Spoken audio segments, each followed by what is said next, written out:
We ain't gonna hang on too long into the Phantom Timeline, but you know, we gonna hit a few pages, probably like 3 or 4 pages of that, and then from that we gonna bounce to the Daemonology book. Y'all straight with that? What's happening, Taz? Y'all straight with that? With that class curriculum?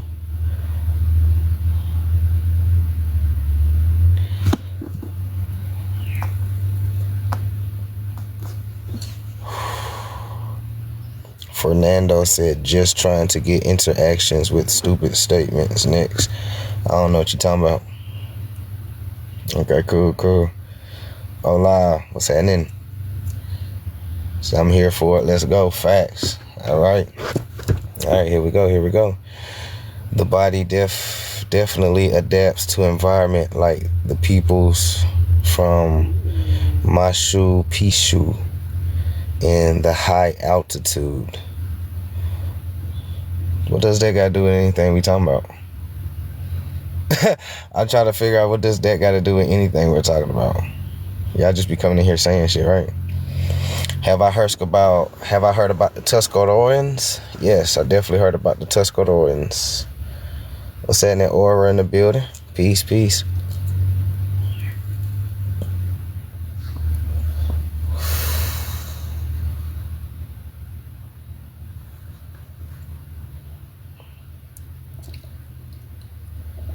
Trying to see where we going with some of these questions before we get started. 11 minutes. All right, we're about to get started here in a second.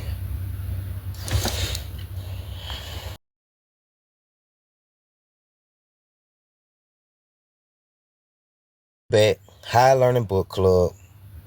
We're getting into our nightly recap, okay? So peace. Welcome to High Learning Book Club. It's your boy Signs for the Conscious Mind checking in. You already know what it is. When I come across your For You page, stop, tap in. Dope gems, dope historical facts. Y'all already know what time it is. So like I told people already, tonight's class, we're going to recap the Phantom Timeline. We probably going to cover like 3-4 pages of that. And then from that, we're going to make a smooth transition back into the King James Daemonology book. All right, we're on the section that talk about necromancy and succubus and incubi and all the things like that. So roll it if you got it, pull it if you got it, buckle up. Let's get into some shit. All right.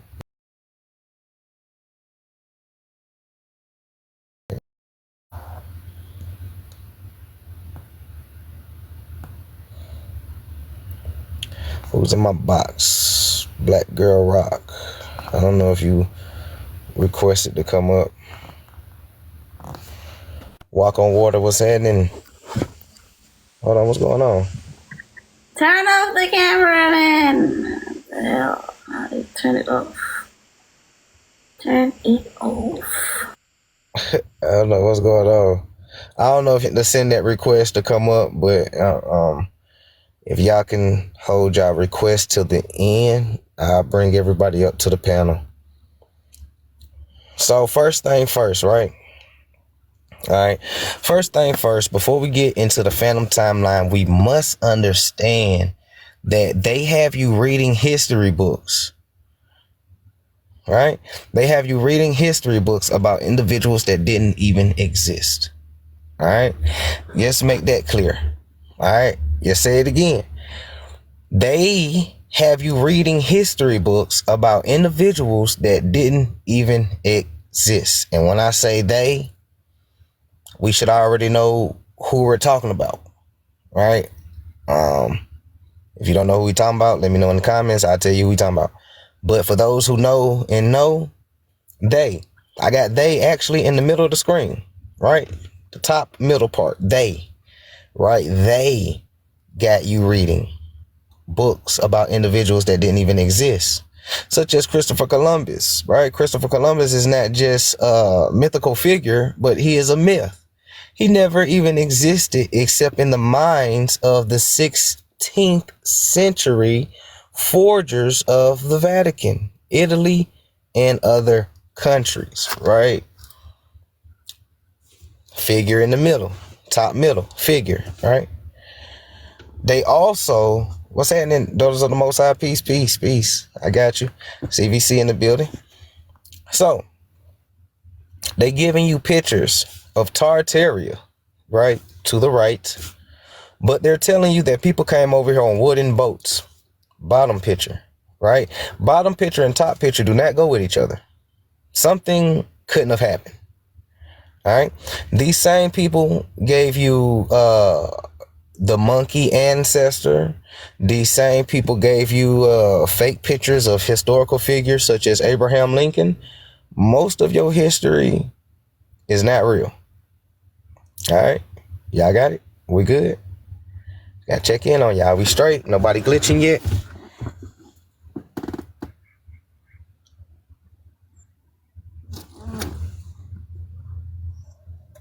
All right. Let's get this paper plane in the air. You said we good. Cool, cool. Let's get this paper plane in the air.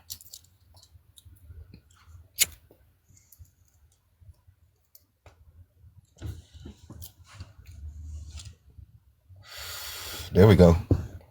All right. So these same individuals falsified history, created a timeline, and invented characters for the story. All right. Okay. All right. So let's get into this Phantom timeline.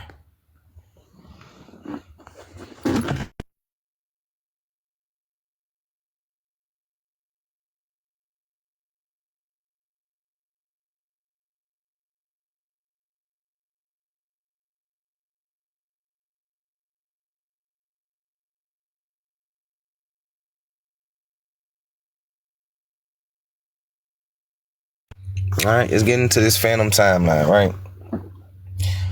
Y'all want to screenshot it? Dope book, Emmett Scott. All right, dope book, Emmett Scott. A guide to the Phantom Dark Ages. Now, if somebody so kindly, if y'all don't mind, can y'all let me know the time frame of the Dark Ages? What time period was it? The Dark Ages. If anybody could look that up for me real quick, put it in the comments, if you don't mind, so we can get an idea of the time period. We gotta get all type of understandings, right? A guide to the Phantom Dark Ages. When was the Dark Ages? What's happening, Memnon in the building? When was the Dark Ages?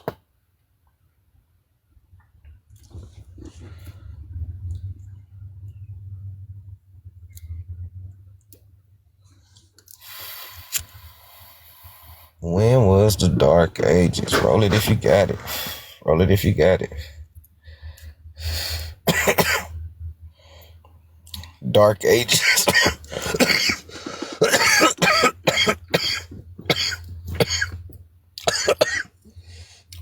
Hold on. Oh shit, hold on. Dark Ages 500 BC. God damn. What timeline you on, fam? Damn, Brightborn. Dark Ages.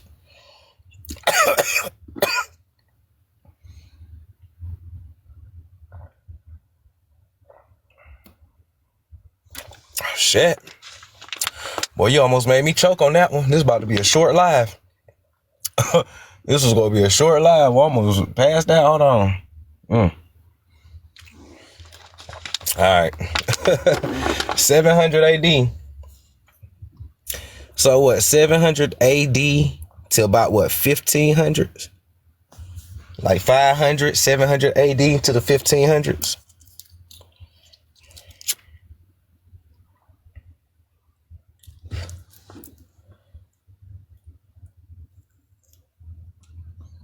After the fall of Rome, before the Renaissance. Oh, so from 500 to 1492. Okay. I'm trying to get a good time period before we get into it. All right. All right. Let's get into it. Let's flip the page. 5th to the 15th centuries. So 400 AD to the 1400s. All right.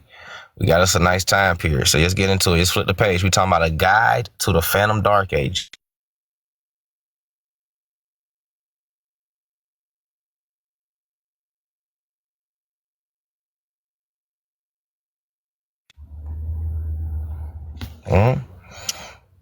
Chippewa, peace.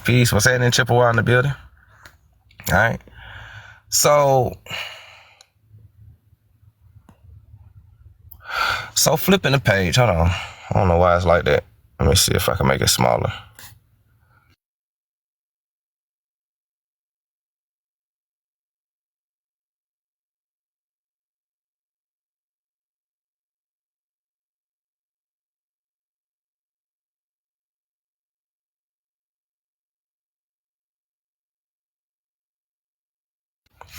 I can't make it smaller, but we good. I got y'all.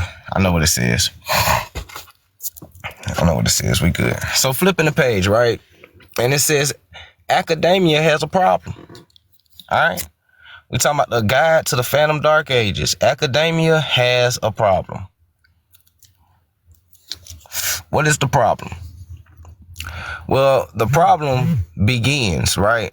It first begins by first highlighting some very important points that will explain my reasons of giving this point in history, and therefore compelling me to write this book with academia. There is an understanding that no ancient author should ever be viewed, right, as absolute and complete truth without any omissions or biases. However, when controversy information is discovered about certain subjects, as in the issues being investigated here, the understanding seems to take a back seat. Preconceptions regarding the period of Greco-Jewish War, the Spanish Jewish War, and the authors who recorded events need to be put aside, as what fully become clear is the fact that, all right, peace. What's happening, Rich Soul? It says they need to fully become clear is the facts that, one, the authors were not who they claim to be, right? We already know that because we know Flavius Josephus had hundreds of aliases, right? Benjamin Franklin had hundreds of aliases. How we know that Benjamin Franklin wasn't an alias? How we know that these are their real names of these people, right? How we know they even exist, huh? So big game, right? So the first one is the authors were not who they claim to be. Number two, they were not writing in an honest and forthright manner. Number three, they had ulterior motives leading them to mislead the readers or listeners. All right. Number four, they were closely related to each other. All right. Something that we done already put together, right? All right. These people are closely related to each other and therefore were writing in concert with each other. Right. Number five, they were not writing in a time where everyone could publish for public consumption. This was the case. There was no published freedom of speech that existed in those times. Only royalties could publish works for the publics, right? And number six, they were using literary devices and other methods in which to deceive the masses. Peace. What's happening, Lilith? Child of the soul. Carl, what's happening? All right. So these is the facts that people have to come to grips with. All right. So though there were no specific rules regarding who could publish written works for the public consumption within the Roman Empire, both historical and religious, the only people to have been able to do so were those who were educated and wealthy. Publish and capture was the product of those who were in power and in depth to eradicate research and cover controversial facts regarding the history on particular individuals that has educational scholars for the extraordinary amount of time. The individuals is the famous, right? The individuals is the famous Christian Judah Jesus. All right. What's happening? Peace. The information presented in this book cannot be discovered by reading and simply believing what you read, as Sir Ronald Symes once stated in his paper, right? All right. So that's just giving you a little cover story about it, right? Academia, we got a problem. It's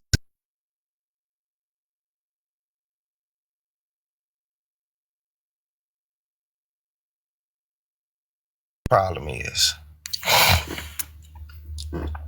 we talking about the phantom timeline.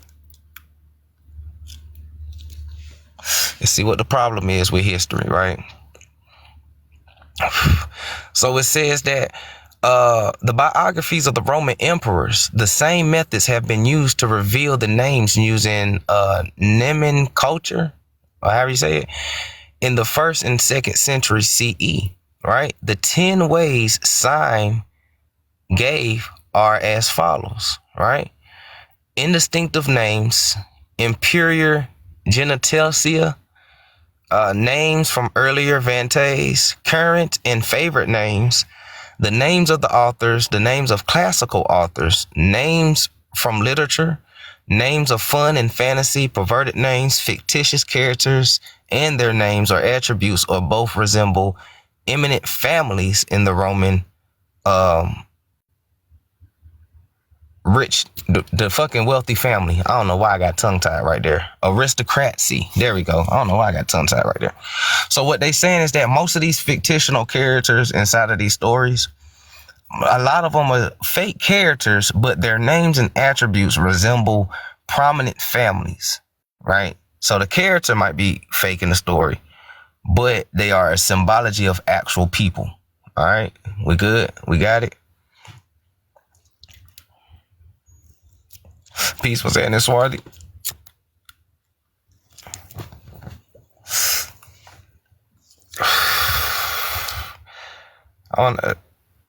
Did y'all miss this live when I covered this? I just want to make sure. Who all was in the live when I covered the Phantom Timeline, and who missed it?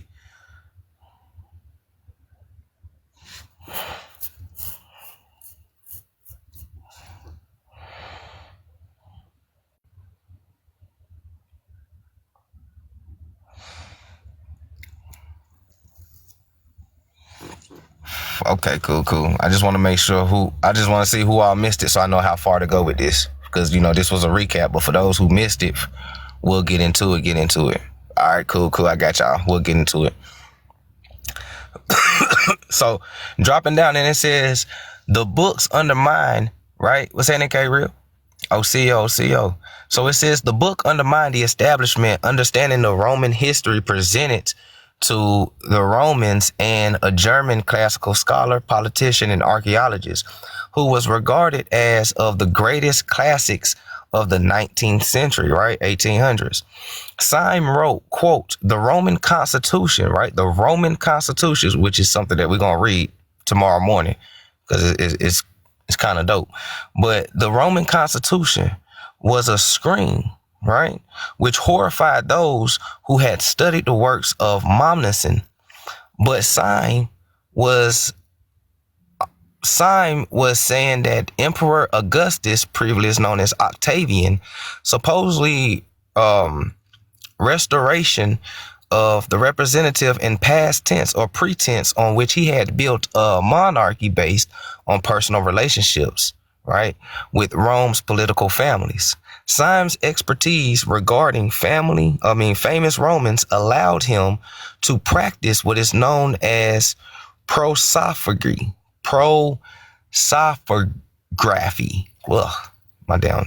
They be coming up with some names on this motherfucker. But anyways, at the highest level, which is the investigation, right? So what is that? It is the investigation of common characteristics of historical people by collective study of their lives, all right, and analysis. All right, so it is Syme's expertise that has helped historians make further discoveries in finding those concerning in situational families, right? Like the Kuplanus Peso family, right? And we know who Kuplanus is, right? That's Flavius Josephus. And we already know what Flavius Josephus did. He was the author of the New Testament, right? All right. So the Flavius Josephus, or the Piso family, as presented in the writing. Syme wrote many extremely important papers on ancient Roman history and individuals who lived at that time. He wrote articles that were published in the journals of studies in well-known books within the academia called the Roman Papers, which is a dope book. We're going to get into that. All right. Thank y'all for the gifts. Appreciate it. We're going to flipping the page.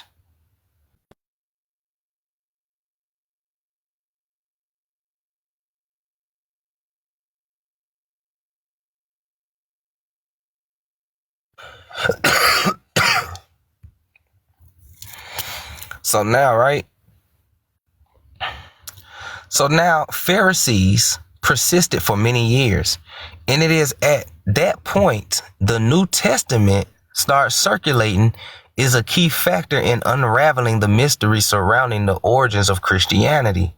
And to reveal before the New Testament emerged, Judea was at war with Rome over religious political issues, right? Always remember that. Many conservative scholars and academics still view the war just as a rebellion. Also reject the idea that the New Testament could ever be a Roman creation, right? So modern mainstream is the ones that's rejecting the idea that the New Testament was created by Rome, right? Peep game. I wonder why. So persuading many scholars are themselves religious. It has been argued that the Romans were and knowledgeable enough regarding the Jewish writings to create a religion, right? They were knowledgeable enough to create a religion like this. But the Cleopas Piso family, or Flavius Josephus and them, were related to the family of Herod the Great, right? So Flavius Josephus and the Piso family were related to Herod the Great, right? El Negros, huh? All right. And it will be shown, meaning that they were descendants of both Roman and Jewish royalty, huh? And it is of this family was highly educated and possessed the knowledge to create the New Testament story, as their relatives were the ones in control of the Jewish religious text. Remember, during this time, only the wealthy families was controlling books that was being published in religious texts. So they are the ones that start rewriting things because it was in their possessions. Peep game, right? So the relatives were the ones in control of the Jewish religious texts. Right. And I also argue that the Herodians assisted the Cleopas Piso family or Flavius Josephus in the creation of the scripture.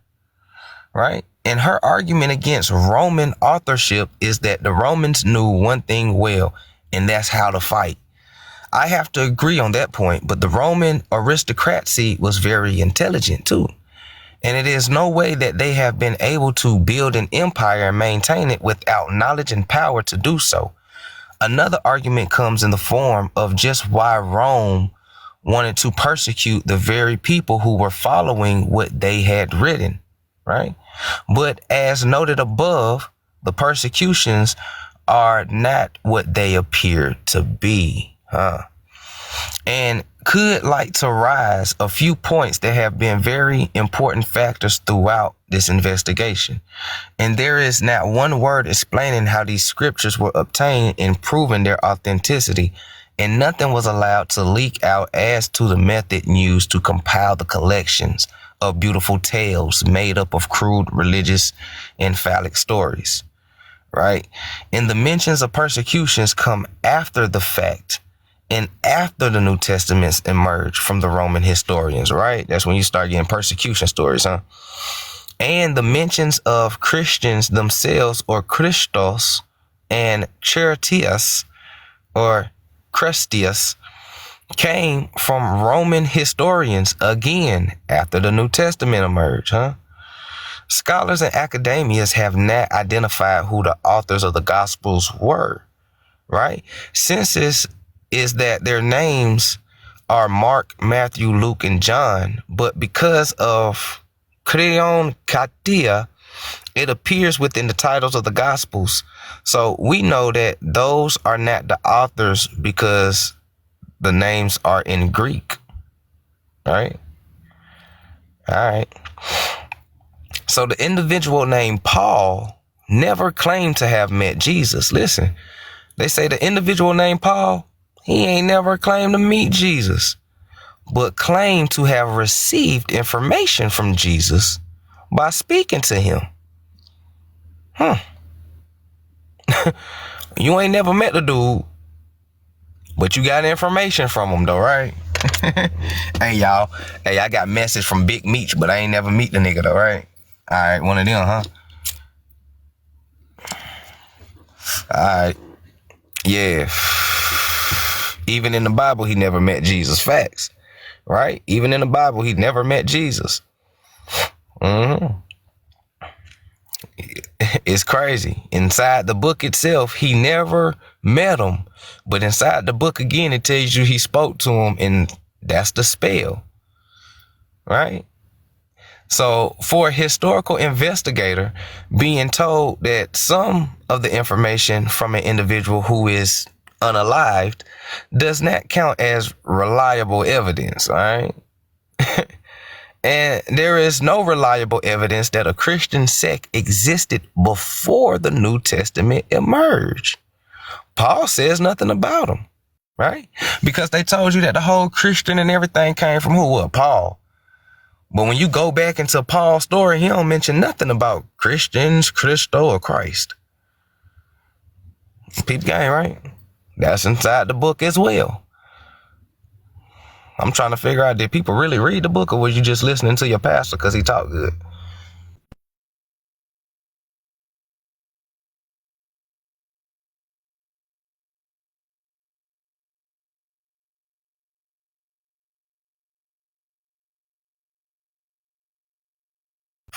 Right?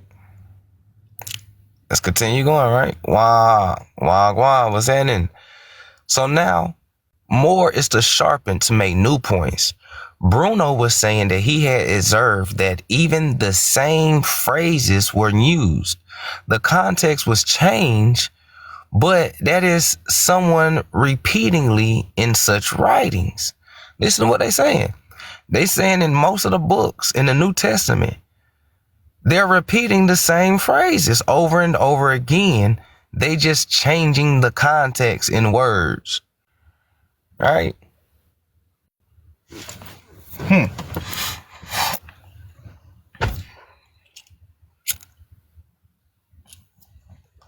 Isaiah 45:7 explain everything. What's happening, beautiful goddess? Najee was good. All right. Let's see what they talking about. Let's get deep. So they said that most of the book, the New Testament is all the same phrases, stories. They just changed the text and how it was written. And that it is someone repeatedly in such writings. Reference, quote, Christ and the Caesar, right? Christ and the Caesar. Bruno, 1877, translated by Frank E. Scott. Alexander in 1998, right? Christ and the Caesar. All right. For respected individuals that shared the same view as Bruno Bauer, including John Williso and William Edward Hartpole, William, an Irish historian, essay, quotes, quote, from the vast mass of evidence which has been collected from the writings of public divines and from decrees of Catholic council during the space of many centuries, right? During the space of many centuries. The inscriptions or the descriptions in the Bible from what compliments or complaints of the prophets are in an exact replica of what was going on in Rome. During the creation of the Bible and in Europe till quite, During the creation of the Bible and in Rome till quite, John Colenso defined as the Queen's Bishop as it was Queen Victoria herself, right? When you see Queen's Bishop, that's Queen Victoria herself, who was also on a mission to, quote, enlighten Africa from the locality of Nato in Zululand, Shaka Zulu. And it was what's that? Mathematicians and theologians and biblical scholars and social activists who did similar research, churches claim. It was Willis the translating of the Bible done in consultation with the Zulu conversion, right? Many questions were raised to which Coliso had difficulty in answering truthfully, right? He had the Bible contain many things that were odd with new scientific discoveries, right? So he had a whole different Bible that niggas ain't see, right? This one got scientific discoveries in it and everything, huh? All right. So, and he was taught that, quote, the Bible is none other than the word of God, absolute, right? Absolute, faltering supreme, unquote. His mind began to fill with doubts. Colisio published his commentary of Epistle to the Romans in 1861, which enraged fellow bishops and who called it a revolt against the faith of Christendom, unquote. He would attract even more anger when he wrote his 5 books of the Old Testament Bible, right? And he told a friend that although he believed wholeheartedly in God, right, the Pentateuch as not usually or personally have been written by Moses, though, right? He is like, a lot of this wasn't even written by Moses or by anyone acquainted personally with it to profess to describe and further that the Mosaic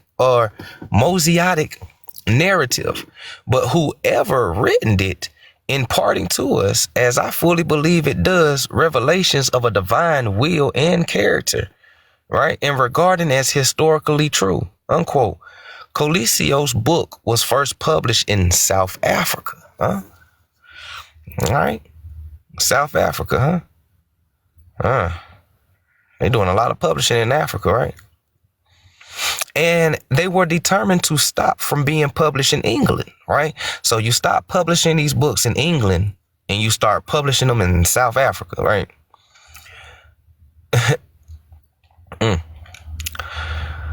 The church persecuted in civil courts up to the House of Lords to ruin him for exposing its claims as a fraud, assembled his facts in such a masterly form that even a bishop ruled House of Lords have had his statement as the truth. The Old Testament was edited, right? The Old Testament was edited, most likely from the investigated in his book, and was rewritten at a later date to include items and messengers that those texts had foretold the coming of Jesus.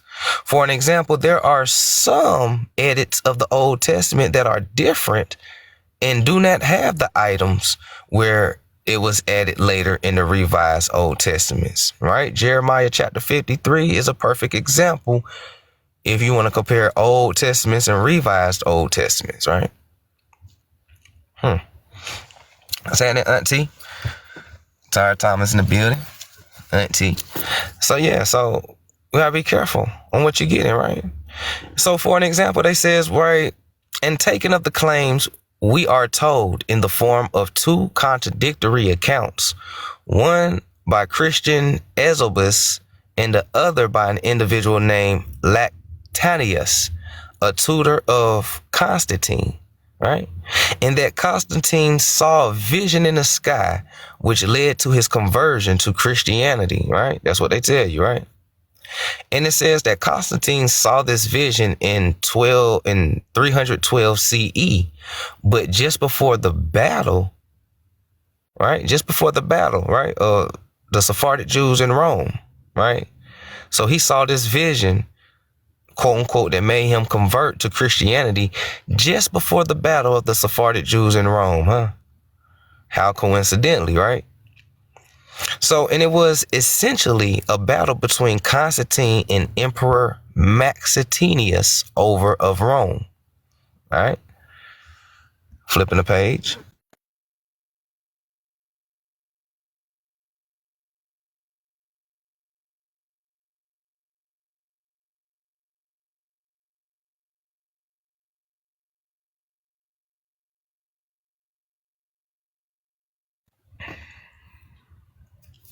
All right, here we go. So that was like a little introduction to, you know, just to give you an insight on the type of investigative work that we dealing with a lot of these authors, right? So it ain't just one author, it's a lot of authors. I'm talking about, they've been talking about this shit since 1860, 1850s. They like, hey man, these people was lying, dog. But y'all know how the Rothschilds and the Rockefellers roll, right? Y'all know how these royal families roll. You know, people get shadow banned, right? So just go ahead and get into chapter 1, right? That was the introductory. Y'all good? Y'all straight? Roll it if you got it. Y'all enjoying it? Just want to make sure. Those who's just now getting into it with me, is it making sense? Y'all understanding? Anything I need to break down a little bit more?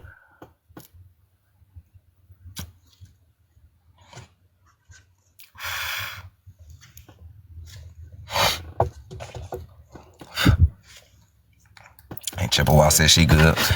King David was happening. Peace, fam. Adrian was happening. Ain't see you slide in. Insightful was good. Was good. Peace. D's Truth in the building.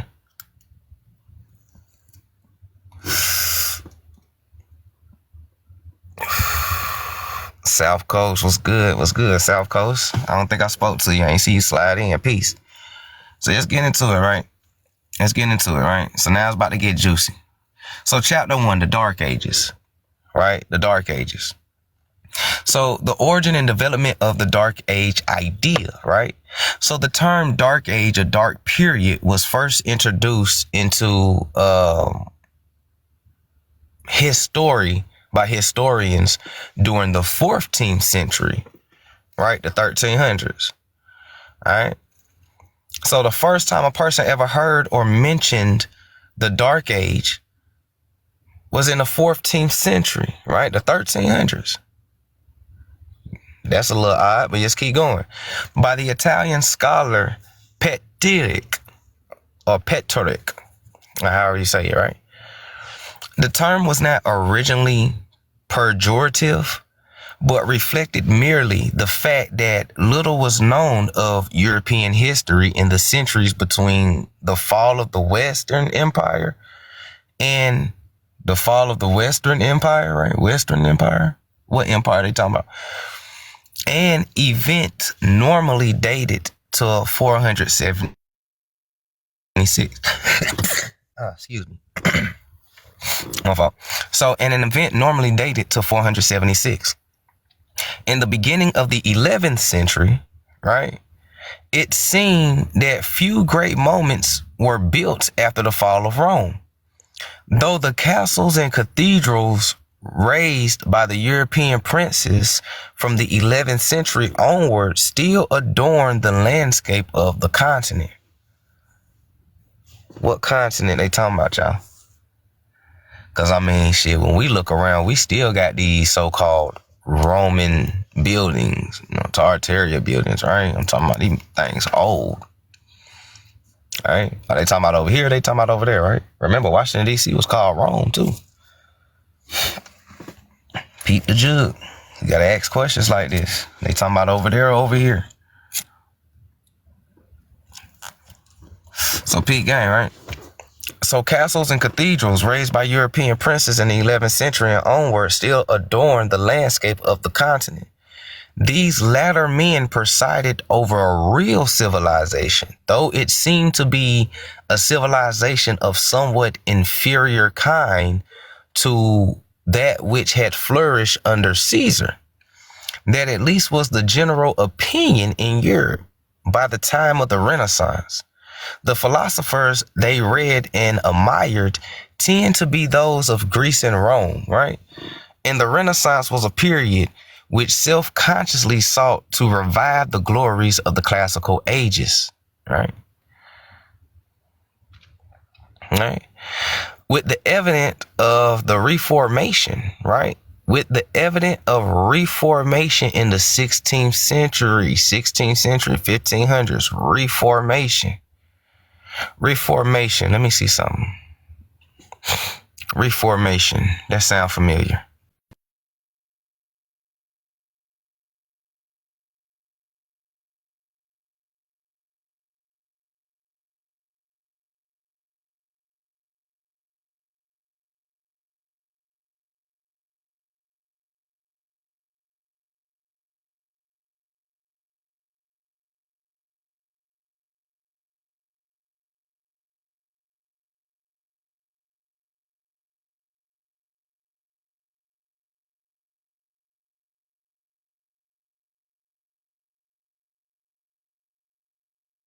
Reformation.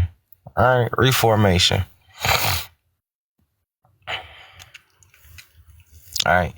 So going here to the Catholic Gazette, February 1936, the Jewish peril in the Catholic Church.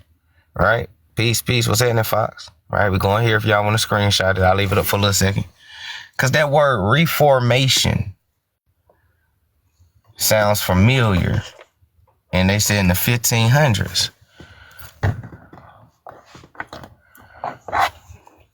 All right.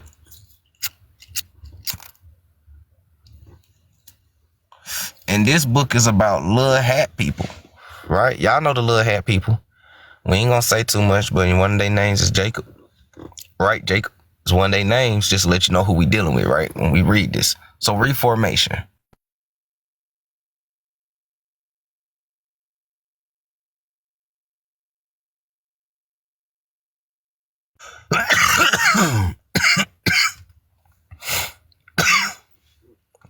All right, let's see what they talking about here.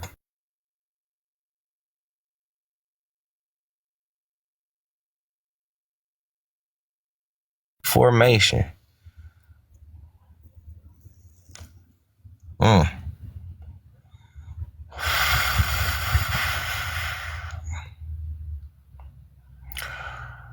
Reformation. Hold on, y'all. I'm trying to find it.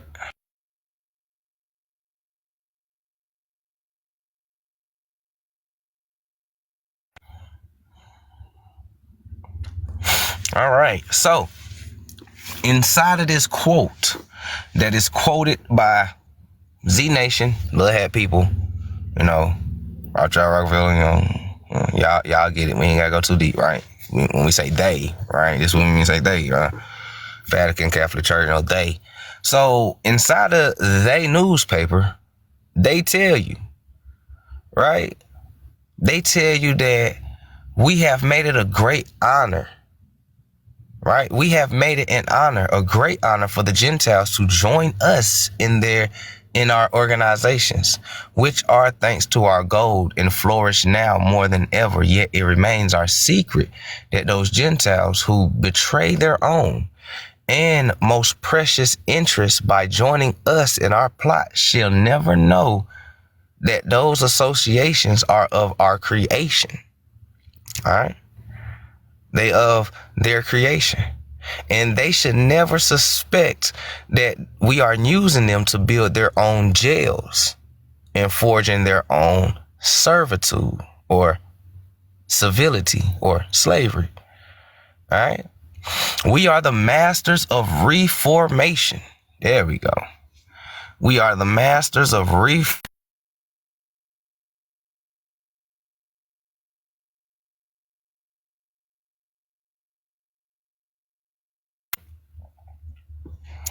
We talking about little hat people. All right. Y'all know who it is. They, right? They told you. We are the masters. Right?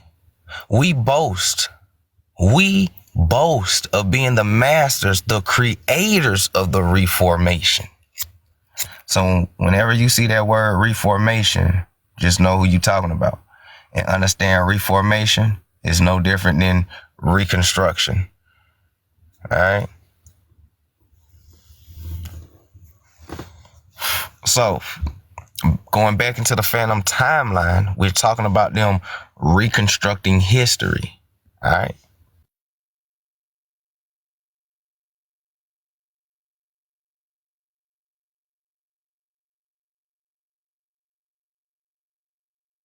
So we talking, what's happening, Regal?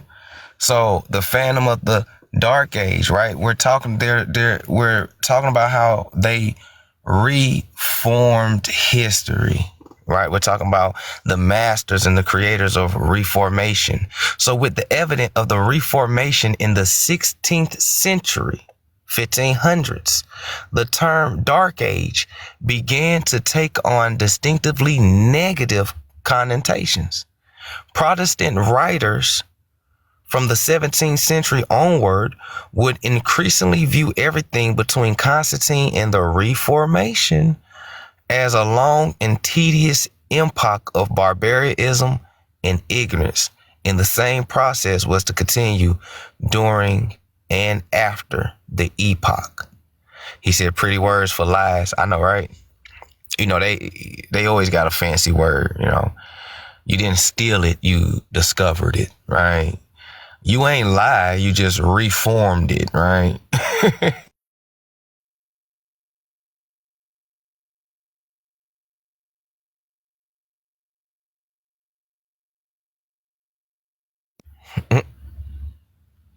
Peace, peace. What's up?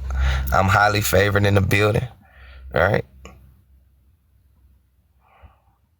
Peace, peace. The Russian in the building. Regal in the building. I see y'all. Glad y'all in here. Shout out to all the new folks. If y'all new in the building, let me know y'all new to the page. I hope y'all enjoying the live and the read. Shout out to everybody that's in here. Those who missed when I covered this, I hope y'all enjoying it. I hope it's connecting some dots. Hope it's blowing your mind. Hope, you know what I'm saying? Everything is everything. So let's continue reading about this phantom timeline, right?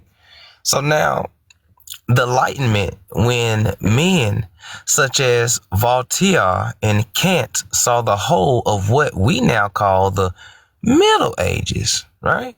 The Middle Ages and the Dark Ages is the same period, right? They just told you. What we call now the Middle Ages, they the same time period, all right? And it stretched all the way into colonial times, right? Columbus, 1492, he was lost. Yeah, they created that shit too. You know what I'm saying? What's happening, District Soldier in the building? Yeah, they created that shit too, right? Trying to tell you, Columbus is not real. There's no such person called Columbus. They made that nigga up. And you know what's crazy about it? The deeper you dig into Columbus, you'll find out that the 3 ships that they told you about Columbus, they're named after Roman aristocratic daughters. Right? So this is why I say Columbus was more likely probably a steel boat, maybe, during steel boat eras. It was probably that. But it probably wasn't no person, right? Good ship Jesus, you know, ship of Columbus and, you know, Maria and all of that, which are Roman aristocratic daughters' names. P gang. Trying to say, hey man, that man ain't, there's no such thing as Columbus. They made that nigga up too. So now let's keep going though. So by the 19th century, right? The Iron Man realer than Columbus, I'm trying to tell you. Shit, I'd rather go to, hey look, Swarthy, look. I'd rather go to the mall and tell Santa Claus what I want for Christmas before I believe in Columbus, my G. I'm just keeping it 100. So by the 19th century, right, the 1800s, 19th century is the 1800s. So by the 1800s, 19th century, however, it had become increasingly evident that it was impossible to classify everything between the end of the Western Empire and the Renaissance of the Dark Age. Now stop. The only reason why I keep asking, are they talking about America? Is Rome in America? Because we are known as what? The Western civilization, right? That's what they call America. That's what they call our culture and shit, right? The Western world, the Western civilization, right? Rome. We always been in Rome. Rome ain't never failed. Rome told you Rome fell. Listen. Yeah, understand where you getting these stories from. They're writing this shit, right? They don't want, yeah, man, we fail our empire. Look, the empire's still going on, but yeah, man, you know, shit, we fail 476, but you in the 1800s and shit, right? Yeah. Yeah, and this happened and do. You know, because when you can manipulate a person's mind, you can actually, when you can manipulate a person's mind and thought and perspective, you can transport a person in time. The first time travel is consciousness, right? People be talking about time traveling machines and shit. The first form of time traveling is consciousness. This is why y'all gotta get that CIA document called Holographic Universe. Go get the CIA document about astral projections and shit like that, right? The first time travel is conscious. So if I can fabricate the timeline and make the story good enough to narratively transport you, I got you. Right?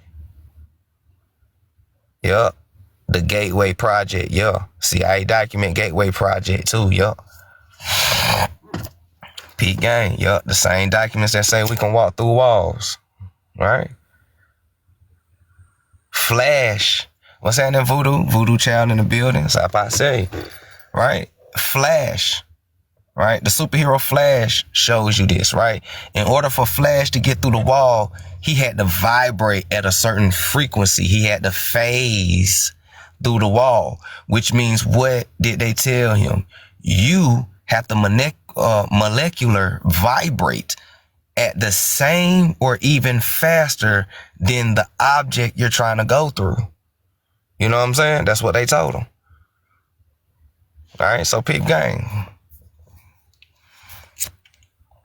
So, but let's continue going on this Phantom timeline though, on how the Vatican and the little hat people fabricated this damn history on you. Because I'm trying to tell you, a large part of colonial times didn't happen. Most people are on the landmass where they originally have always been, but they playing with your consciousness. So let's keep going though, right? So they said that, I see where we at. So the barbarian princes, right, who had taken control of the Western Providence in the 5th century were not the mindless destroyers it had once been believed. On the contrary, they adopted Roman civilization as quickly as they could and did everything in their power to uphold Roman institutions and customs.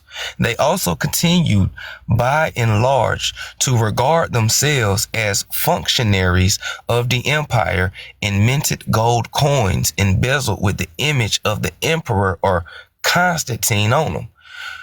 From him, they accepted Roman titles and names and proudly displayed those on their monuments. And they continued to build monuments in the Roman style. These chiefly comprised luxurious churches, which is in America, but also included impressive circular buildings. The Frankish king of Gaul, Carlo-Flick, in 561, or is it 1561, right, was said to explain to have built 2 amphitheaters, at one Paris and another at Socians, right? Just pause right there. What's happening, Courtney? Courtney in the building. Trio, what's happening? Peace, peace. Listen to what they saying. They talking about in the 500s, they building amphitheaters. How advanced we talking about back then that they don't want you to know? What did they really destroy from you? What they really hiding? Did it really look like the Wild Wild West and wooden boats and Pilgrim and Oregon trails and shit? Or was motherfuckers damn near phasing through walls and doing all type of shit back then? Man, you better Peep Gang, man. Something they ain't telling you. But it's something that they scared of. Because that's how they act when you pay attention. People that do all of these things to a specific group of people is because they scared of what a certain demographic of persons or people can do. Right? It's no telling what they seen when they came over here looking at us. We don't know. They got microfilm. They got videos. But they'll never show you. Or will they? Something about this AI is a little too real, huh? Peep Gang, who created this AI video shit. All right. So, continuing on, right? So, at the other end of the scale, the period we now call the High Middle Ages, from the 11th to the late 10th century onwards, could no longer, in the light of archaeological and other research, be considered part of a dark age. The great cathedrals and castles of this time, which still stand in all their glory throughout Europe, revealed in advance and in ways astonishing civilization.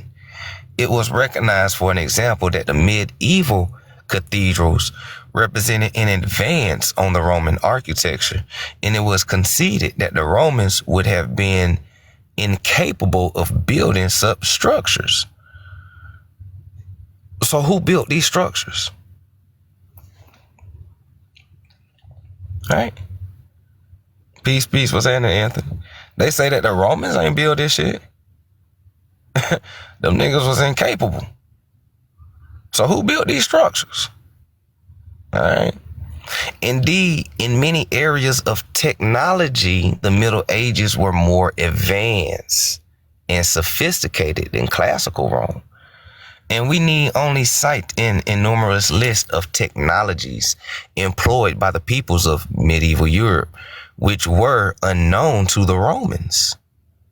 This includes windmills, paper, all right, plowing and stirrup, horses, shoes, new musical instruments such as the violin, the bagpipe, Arabic numerals, algebra, the still of alcohol. These sound like American Indians. Distillation of alcohol. They got some of that Jack Bean, you feel me? Double and triple sailing mast on ships for tracking into the wind and etc. All by the 11th century. All by the 11th century. The Algonquin conquest. Sounds familiar.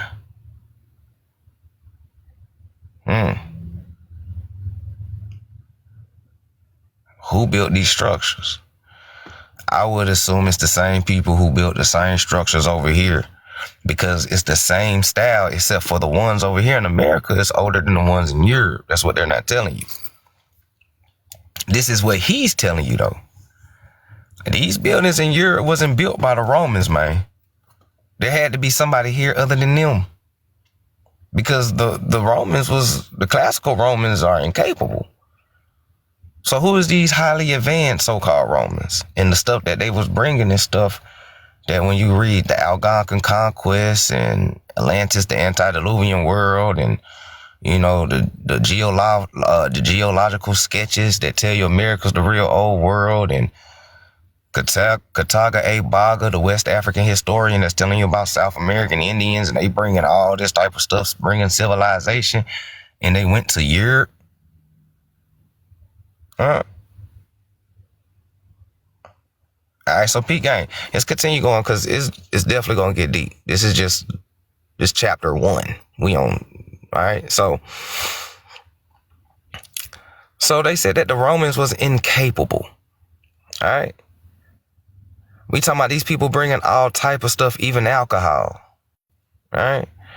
And these were followed into the 12th and 15th century by mechanical clocks, magnifying lenses, and a whole gamut of agricultural innovations, as well as epoch-making innovations as gunpowder.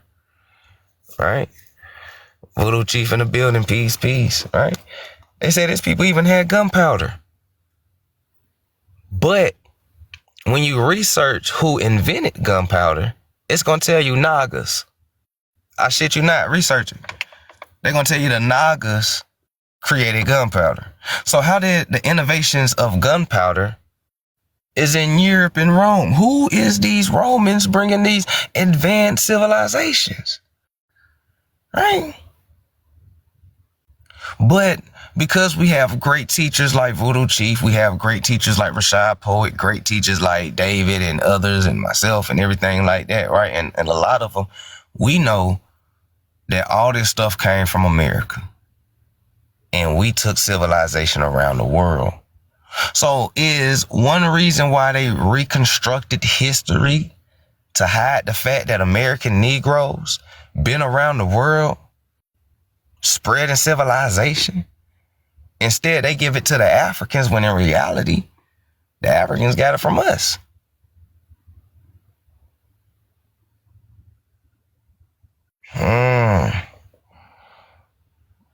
All right, P-Gang. Let's flip the page real quick. And this shit getting real Tartarian-ish, right?